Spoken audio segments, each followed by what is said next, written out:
अस्सलाम वालेकुम नाजरीन, प्रोग्राम खबरों नज़र के साथ मैं हूं आपका होस्ट जहांगीर खटक।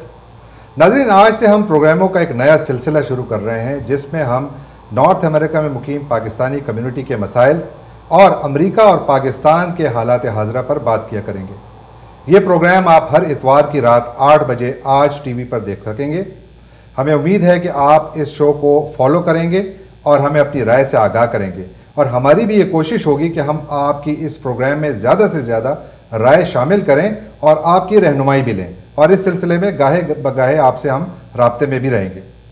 नाजरीन, आज हमारे प्रोग्राम का ये पहला शो है जिसमें हम अमेरिका के सदारती इंतखाबात के हवाले से बात करेंगे, और हम ये जानने की कोशिश करेंगे कि अमेरिका का इंतखाबी दंगल जिसमें बराक हुसैन ओबामा और मिट रोमनी बतौर सदारती उम्मीदवार नामजद हो चुके हैं और उनकी जो कैंपेन है वो अपने उरूज पर पहुंच चुकी है, हम ये जानने की कोशिश करेंगे कि कौन इस इंतखाबी दंगल में किसको चित करेगा, और हम ये भी जानने की कोशिश करेंगे कि हमारी पाकिस्तानी कम्युनिटी इसमें कहाँ खड़ी है।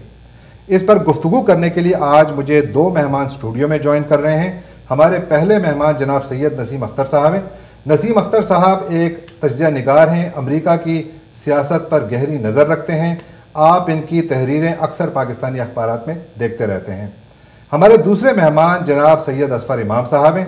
असफर इमाम साहब इस प्रोग्राम के प्रोड्यूसर और डायरेक्टर भी हैं, और आपने इस साल डेमोक्रेटिक और रिपब्लिकन कन्वेंशंस को कवर भी किया, और हम इनसे भी ये जानने की कोशिश करें कि इन्होंने उन कन्वेंशन में क्या देखा और क्या अवामी मूड उन्होंने पाया। नाज़रीन, टेक्सास के शहर डैलस से हमें डेमोक्रेटिक पार्टी के एक सीनियर रुकन और एक इंतहाई मुतहर्रिक कारकुन जनाब सैयद फैयाज़ हसन साहब ज्वाइन कर रहे हैं। फैयाज़ हसन साहब पिछले कई सालों से डेमोक्रेटिक पार्टी से मुंसलिक हैं, और इस वक्त आप डेमोक्रेटिक पार्टी की मुस्लिम कॉकस के को चेयर हैं। मैं आप तीनों मेहमानों को प्रोग्राम में खुशामदीद कहता हूँ। शुक्रिया। प्रोग्राम का आगाज़ में नसीम साहब आपसे करूँगा, और मेरा आपसे सवाल ये होगा कि 2012 का ये इंतखाबी मार्का किस तरफ बढ़ रहा है?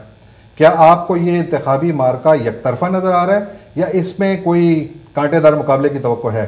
आपका बहुत शुक्रिया कि आपने मुझे इस मुज़ाकरे में शामिल किया और मुझे मौका दिया कि मैं अपने ख़यालात का मौजू के एतबार से इजहार करूँ। मैं सदारती इंतखाबात के हवाले से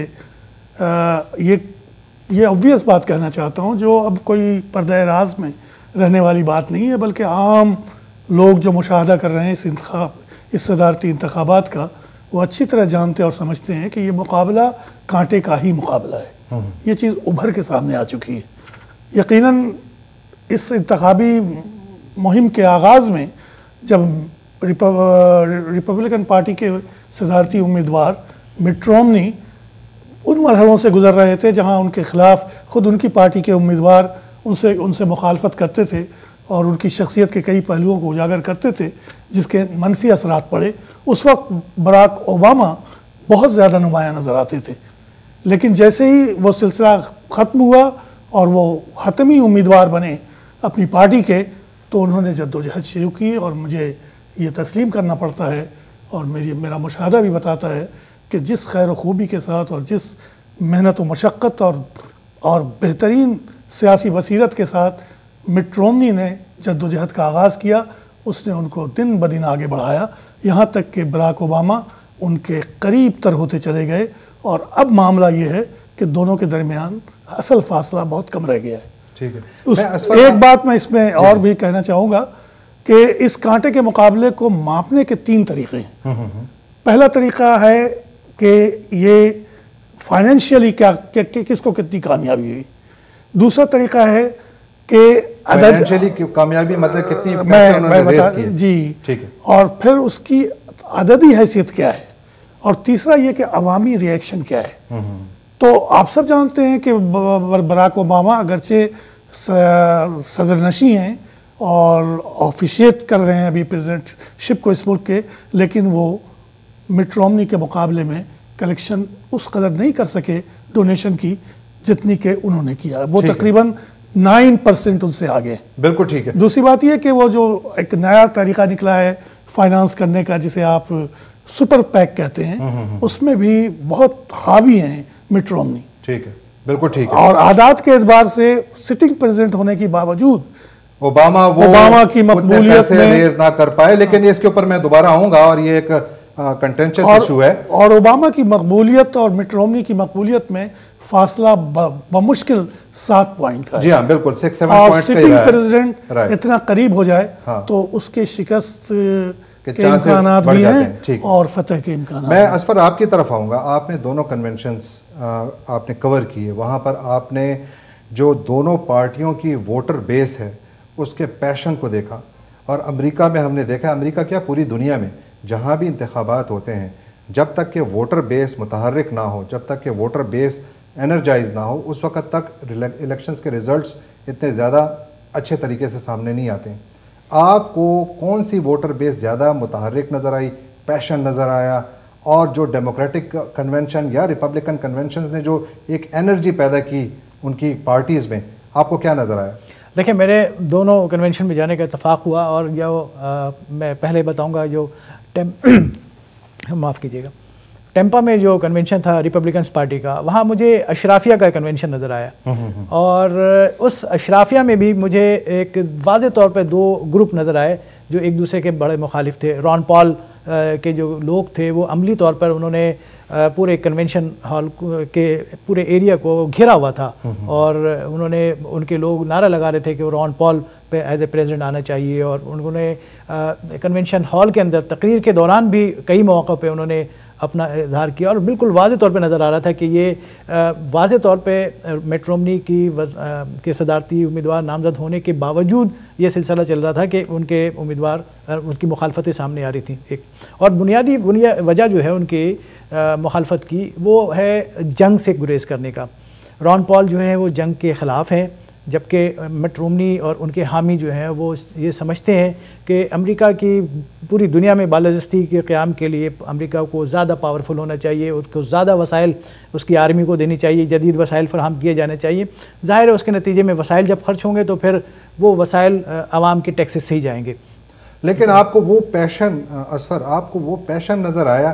دیکھیں پارٹیوں میں تو اختلافات ہوتے ہیں، لیکن اس کو میں یہ عرض کروں کہ جو پیشن مجھے اس کے مقابلے میں جو ڈیموکریٹس کے جو کنونشن تھا اس میں ایک عوامی جذبہ تھا، اور اس میں میں یہ بھی واضح طور پہ کہوں گا کہ وہاں جو مٹ رومنی کا جو کنونشن تھا اس کے مقابلے میں ڈیموکریٹس کا کنونشن کئی گنا بڑا تھا، زیادہ لوگ تھے، بڑی اس میں ایکٹیویٹیز تھیں، بڑا لوگوں کے اندر جوش جذبہ تھا اور عوامی سطح کا تھا، بالکل یعنی پتہ چلا اس میں ہر کمیونٹی کی نمائندگی نظر آ رہی تھی. جبکہ مجھے یعنی ریپبلکنس کے اندر مجھے زیادہ تر گورے نظر آئے. ایک انڈین خاتون وہاں پہ پیش ہوئی، انہوں نے انڈینس کی طرف سے بات کی. ایک لیکن اسفر وہ تو یہ بات تو درست ہے، لیکن آپ یہ بھی ذہن میں رکھیں کہ ڈیموکریٹک کنونشن میں بھی ان کے جو ڈیلیگیٹس تھے صرف 2% ور مائنورٹیز، باقی تو سارے دوسرے لوگ تھے، گورے تھے اور یہی لوگ تھے. مائنورٹیز صرف 2% تھے. تو بہرحال اس بات کو آگے چلتے ہیں، آپ سے باقی بھی اس میں بات کرتے رہیں گے. لیکن اس میں ایک نقطہ یہ دیکھیے آپ کہ مائنورٹی اس ملک کی ٹوٹل 18% ہے، تو 18% میں اگر 2% کی شمولیت ہے تو عددی اعتبار سے وہ بہت بڑی تعداد. ٹھیک ہے، بالکل ٹھیک ہے. میں فیاض صاحب کی طرف جاؤں گا. فیاض صاحب آپ یہ فرمائیے، آپ کا تعلق ڈیموکریٹک پارٹی سے ہے اور نسیم اختر صاحب کہہ رہے ہیں کہ جی یہ مقابلہ کانٹے دار ہوگا، اور یہ بھی کہہ رہے ہیں کہ رومنی از سرجنگ، رومنی جو ہے وہ امریکی عوام میں اپنے لیے جگہ بنا رہے ہیں. آپ کیا سمجھتے ہیں آخر کس وجہ سے امریکی عوام براک اوباما کو دوبارہ الیکٹ کریں گے؟ دیکھیں پہلے تو میں یہ کہوں گا کہ جو الیکشن کا سائیکل ہوتا ہے، پچھلے کئی الیکشن میں آپ دیکھیں گے کہ مقابلہ ہر دفعہ کانٹے داری ہوتا ہے. یہ جس کی آرگنائزیشن زیادہ اسٹرانگ ہوتی ہے وہ آگے جاتے ہیں، اور جس کی آرگنائزیشن ویک ہوتی ہے وہ الیکشن میں ہارتے ہیں.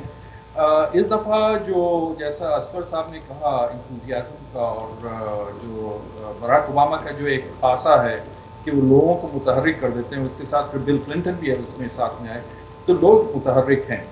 اور جو جہاں تک بات ہے کہ مٹ رومنی سرچ کر رہے ہیں، میں سمجھتا ہوں کہ وہ الٹا ریسیڈ کر رہے ہیں. وہ تو ان کی جو پاپولیرٹی جو کنونشن کے وقت جو ریپبلکن پارٹی کا کنونشن ہوا تھا تو اس میں وہ آلموسٹ برابر ہو گئے. نہیں، میری یہ رائے نہیں ہے، میں آپ کو وہ رائے دے رہا ہوں جو سید نسیم اختر صاحب نے بیان کی. جی نسیم صاحب کی جو میں ہے تو اس میں اس کے علاوہ پھر جو نئے پولز آ رہے ہیں ابھی पिछले 2-3 दिनों से बिल्कुल जितने पोल्स आ रहे बिल्कुल, आई हैं, तो एग्री। उसमें 7 पॉइंट्स का मार्जिन, 7 पॉइंट का मार्जिन काफी लंबा होता है, उसको रिकवर करना इतना आसान नहीं होता है। बिल्कुल, अब बल्कि बड़ी वो 3 स्विंग स्टेट में तो ओबामा काफी लीड ले गए, फ्लोरिडा में, वर्जीनिया में और ओहायो में।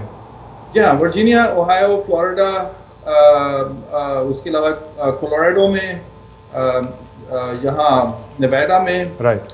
मिशिगन को तो इन्होंने गिव अप कर दिया है। मिशिगन पहले टॉस अप स्टेट था, Right. मिशिगन को रिपब्लिकन ने गिव अप कर दिया है, पेंसिल्वेनिया को गिव अप कर हाँ, दिया उन्होंने है। अपने एड्स हटा दिए वहाँ से। कुछ स्टेट्स रह गई हैं जिसमें मुकाबला होगा, और उसमें बराक ओबामा तो मतलब लीड ले रहे हैं। अब तो बात ये हो रही है कि कांग्रेस और सेनेट, वो उसमें क्या होगा। बिल्कुल, बहुत इम्कान है कि कांग्रेस जो है वापस डेमोक्रेटिक पार्टी के पास वापस आ जाए, और तो आप मैं इसी बात को आगे बढ़ाते हैं, जो कांग्रेचुअल इलेक्शन उस पर आते हैं, हम लोग बात करते हैं। नसीम साहब, एक मिनट में से एक छोटी सी बात ये पूछ लूं कि देखिए उस पर तो आते हैं, लेकिन आपका क्या ख्याल है कि अगर ओबामा को लोग दोबारा इलेक्ट करते हैं तो क्या वो उनकी किस कारकर्दगी की बुनियाद पर इलेक्ट करेंगे? We have the worst economy, jobless जो है वो इट्स स्टिल प्रीटी हाई, और इसके अलावा भी जो हालात हैं वो काफ़ी बुरे हैं, और प्लस ओबामा का जो रोड मैप है वो भी नजर नहीं आ रहा। सॉरी, आप सवाल पूरा जी जी जी, मेरा बस यही, उनका रोड मैप भी नजर नहीं आ रहा। जी फरमाइए आप। अच्छा, जब देखें, जब बराक ओबामा आए थे उस वक्त जो मुल्क की हालत थी, तो वो आपसे कोई ढकी छुपी नहीं है, जहाँ पे कि सिर्फ ऑटो इंडस्ट्री नहीं, बैंकिंग इंडस्ट्री ख़त्म हो गई थी, बिल्कुल ख़त्म हो गई थी। इंश्योरेंस, AIG का जो हाल था, लिमन ब्रदर्स का जो है, जिसकी वजह से जो जॉन मैकेन ने अपनी कैंपेन करके एक पैनिक क्रिएट हुआ था, और उसमें वो हो गए थे, जिसमें कि जो कि बहुत ही अनयूजुअल सर्कमस्टांसेस थे। उसमें बराक ओबामा का वापस आना, उस वक्त GDP जो था नेगेटिव 8.5% था। आपके 800,000 हर महीने लोग अनएम्प्लॉयड हो रहे थे। तो उस वक्त के मुकाबले में आज का जो दौर है, इसमें जबकि पॉजिटिव ग्रोथ है, 2% ही सही लेकिन पॉजिटिव है, और एम्प्लॉयमेंट भी क्रिएट हो रहा है। देखिए, एम्प्लॉयमेंट जो उसमें कमी हो रही है, उसकी वजह ये कि गवर्नमेंट सेक्टर की तरफ से, और जो फेडरल, स्टेट और लोकल गवर्नमेंट के बजट्स हैं वो कम हुए हैं, जिनकी वजह से जो एम्प्लॉयमेंट कम हुई। अगर वो उस लेवल पे होते तो आपके यहाँ एम्प्लॉयमेंट लेवल 7% या 6.5% वगैरह करीब हो जाता। तो ये एक बिल्कुल ठीक है। मैं नसीम साहब, मैं आपकी तरफ आप इस पर ज़रूर अपना तबसरा कीजिए, लेकिन इसी में मैं जो उन्होंने जो कि बात शुरू की है, मैं एक साथ छोटी सी बात ऐड करना चाहूँगा कि देखें, ये एक इस पर बड़ी बहस होगी आने वाले दिनों में, मुबाहिसे, प्रेसिडेंशियल डिबेट्स होंगी, उनमें भी ये बात काफ़ी सामने आएगी कि दोनों पार्टियां या दोनों लीडरान कौन सा रास्ता इख्तियार करेंगे कि अमेरिका में जॉब्स के नए मौके पैदा हों और उसके बाद जो हालात हैं वो बेहतर हों। मेरा सवाल ये है कि आम तासुर अभी तक ये है कि इन इलेक्शन का जो फैसला है वो मईशत करेगी, यानी economy will decide these elections. लेकिन जो अभी यहाँ पर जो कैलिफोर्निया में एक शख्स ने एक शर्मनाक फिल्म बनाई है, उसके बाद जो मुस्लिम दुनिया में उसके ऊपर रिएक्शन आ रहा है और एक बहुत बड़ा फॉरेन पॉलिसी क्राइसिस बन गया है, उसके बाद क्या आप समझते हैं, अब भी आप समझते हैं कि इन इंतखाबात का नतीजा जो है वो इकॉनमी ही बनाएगी?